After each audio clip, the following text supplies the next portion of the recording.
Séance classique de décrassage des Lions au lendemain d'une victoire synonyme de qualification en quart de finale.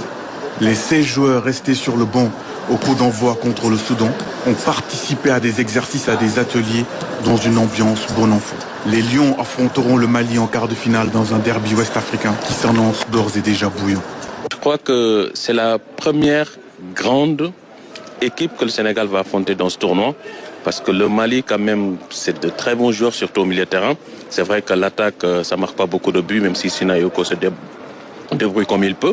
Donc ce sera la première vraie confrontation des Lions. C'est un derby qui s'annonce épique, qui s'annonce difficile pour les deux équipes parce qu'on sait, les confrontations des voisins Mali-Sénégal ou Sénégal-Gambie, Sénégal-Guinée, c'est toujours des matchs très disputés. Ce qui fait que souvent quand on affronte ces équipes, elles se surpassent. Et surtout le Mali, on sait la concurrence positive qu'il y a entre les deux équipes, que ça soit en football ou en basket, c'est toujours difficile d'affronter le Mali. Ce sera un derby, c'est donc un match qu'il faudra jouer sur le terrain et en dehors, se préparer beaucoup sur l'aspect mental et puis derrière mettre le meilleur 11 possible, le meilleur 11 en forme et le meilleur 11 en motivation. Pour bon nombre d'observateurs, les entames poussives, voire ratées de l'équipe nationale, doivent être revues pour s'éviter des déconvenues face à des adversaires du calibre du Mali. C'est très inquiétant parce qu'hier on l'a fait contre le Soudan et on sait que le Soudan ce n'est vraiment pas le Mali. Le Mali quand même fait partie de ces, on va dire de ces top favoris pour la compétition. On s'est toujours dit face à une équipe plus costaud, on va dire, ce sera difficile d'encaisser un but et puis après de revenir derrière. Prendre un but matinal, souvent c'est compliqué.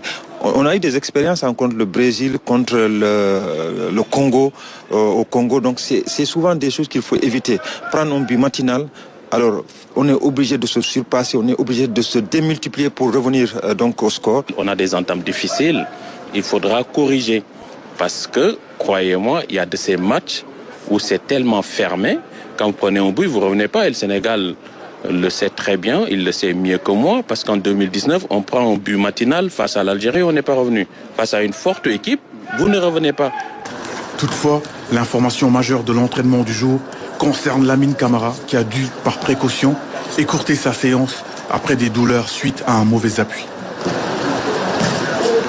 La prochaine séance est prévue demain à huis clos avec l'ensemble du groupe pour entrer de plein pied dans la préparation du choc face aux Aigles du Mali ce vendredi 9 janvier à 16h.